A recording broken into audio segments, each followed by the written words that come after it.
வணக்கம். இன்றைக்கி நம்ம ரொம்பவே சுவையான ஸ்ரீரங்கம் ஸ்பெஷல் அக்காரை அடிசல் எப்படி பண்ணுறதுன்னு பார்க்கலாம் வாங்க. ஆடி மாதத்துக்கு ரொம்பவே உகந்த பிரசாதமும் கூட. வாங்க வீடியோக்குள்ளே போகலாம். அக்காரை அடிசல் பண்ணுறதுக்கு ஒரு அடிகனமான பாத்திரம் எடுத்துக்கலாம். இப்போ இதில் 1/4 கிளாஸ் அளவுக்கு பாசிப்பருப்பு போட்டு மிதமான தீயில் வச்சு வாசனை வர அளவுக்கு வறுத்து எடுத்துக்கலாம். அடிகனமான பாத்திரம் இல்லாதவங்க இதை குக்கரில் கூட பண்ணலாம். பாசிப்பருப்பு ரொம்ப வறுபடணுன்ட்டு அவசியம் இல்லை, கொஞ்சம் லேசாக வறுபட்டாலே போதும். இப்போ பாசிப்பருப்பை கொஞ்சமாக தண்ணி சேர்த்து நல்லா கழுவி எடுத்துட்டு மறுபடியும் இந்த பாசிப்பருப்பில் 2 கிளாஸ் தண்ணி சேர்த்து நல்லா வேக வச்சு எடுத்துக்கலாம். சப்போஸ் உங்களுக்கு சீக்கிரமாக பண்ணணுன்னா நீங்கள் இதை குக்கரில் போட்டு வேக வச்சு எடுத்துக்கலாம். ஆனால் ட்ரெடிஷ்னலாக இதை பாத்திரத்தில் பண்ணாதான் நமக்கு அந்த ஆத்தென்டிக் டேஸ்ட்டு கிடைக்கும். பாசிப்பருப்பு நல்லா வேகட்டும்.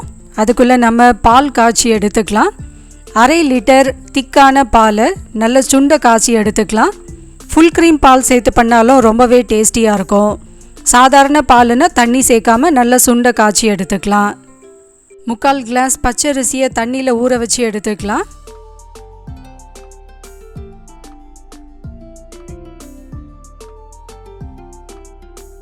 பால் நல்லா சுண்டை காய்ச்சியாச்சு. இப்போ இதை நல்லா ஆற வச்சு எடுத்துக்கலாம்.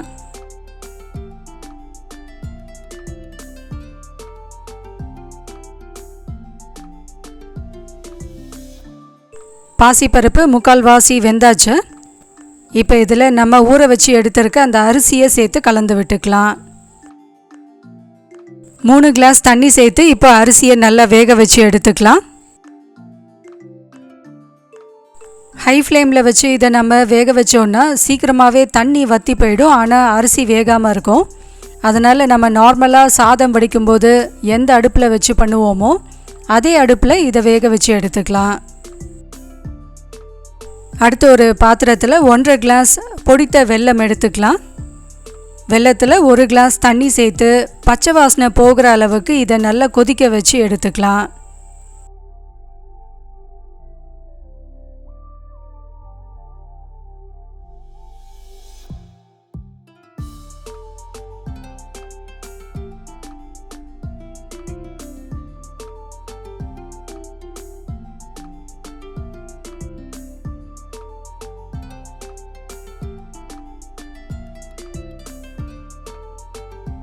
இப்போது சாதம் நல்லா வெந்துடுச்சு.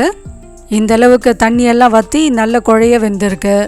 இதை மறுபடியும் கரண்டியால் வச்சு நல்லா மசிச்சு விட்டுக்கலாம்.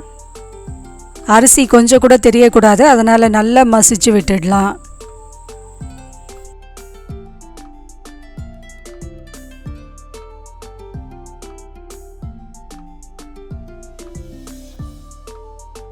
மசிச்சு விட்ட பிறகு வெல்லத்தை இதில் வடிகட்டி சேர்த்துக்கலாம்.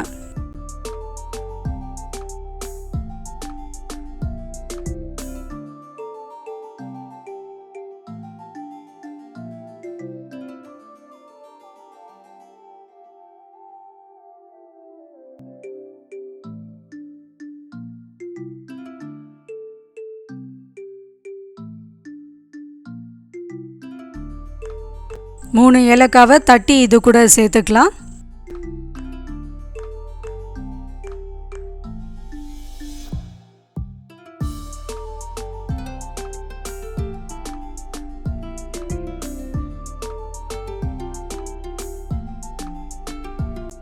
வெல்லம் சேர்த்த பிறகு ஒரு கொதி வந்தால் போதும்.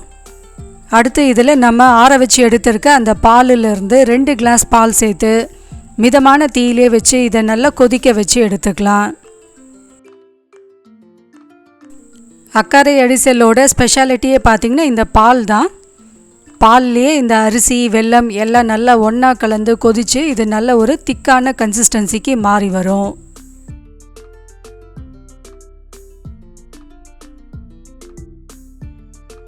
இந்த ஸ்டேஜில் நம்ம ஜாதிக்காயை ஒரே ஒரு சிட்டிகை மட்டும் சேர்த்துக்கலாம்.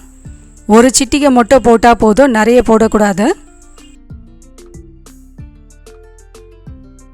தேவைப்பட்டால் நீங்கள் இதில் கொஞ்சமாக குங்குமப்பூ கூட சேர்த்துக்கலாம். அடிப்பிடிக்காமல் இருக்கிறதுக்கு அடிக்கடி இது மாதிரி நல்லா கலந்து விட்டுட்டே இருக்கலாம். இப்போ இது நல்லா கொதித்து இந்த அளவுக்கு திக்கான கன்சிஸ்டன்சிக்கு மாறிடும். இப்போ இந்த ஸ்டேஜில் தேவையான அளவு நெய் சேர்த்துட்டு நெய்யிலே 1 ஸ்பூன் சர்க்கரை, கொஞ்சமாக முந்திரி திராட்சை இது போட்டு தாளிச்சிட்டு நம்ம அக்காரை அடிசலில் சேர்த்துடலாம். நெய்யிலே நம்ம 1 ஸ்பூன் சர்க்கரையும் சேர்த்து தாளிக்கும் போது நல்ல டேஸ்ட்டு எடுத்து கொடுக்கும். இப்போ முந்திரி திராட்சை நல்லா வறுப்பட்ட பிறகு இந்த அக்காரை அடிசலில் இதை சேர்த்துடலாம்.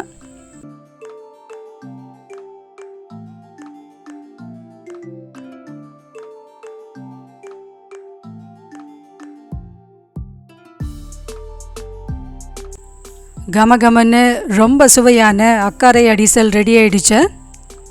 இந்த கன்சிஸ்டன்சிலேயே நிறுத்திடலாம். இது ஒரு 5 நிமிஷம் கழித்து நல்லா கெட்டியாக மாறிடும். அதனால் இந்த பதத்திலே இதை நிறுத்திடலாம். இதே மெஷர்மெண்ட்டில் ட்ரை பண்ணி பாருங்கள். அசல் உங்களுக்கு கோயிலில் சாப்பிட்ற பிரசாதம் மாதிரியே இருக்கும். கண்டிப்பாக இந்த ரெசிபியை இந்த ஆடி மாதத்துக்கு ட்ரை பண்ணி பார்த்துட்டு உங்களோட ஃபீட்பேக்கை நம்ம கூட ஷேர் பண்ணிக்கோங்க. வீடியோ பிடிச்சிருந்தால் லைக் பண்ணுங்கள், ஃப்ரெண்ட்ஸ் கூடயும் ஷேர் பண்ணுங்கள். நம்ம சேனலை சப்ஸ்கிரைப் பண்ணிக்கோங்க. அப்போ தான் நம்ம போடுற வீடியோஸ்லாம் உங்களுக்கு உடனுக்குடனே அப்டேட் கிடைக்கும். தேங்க்யூ.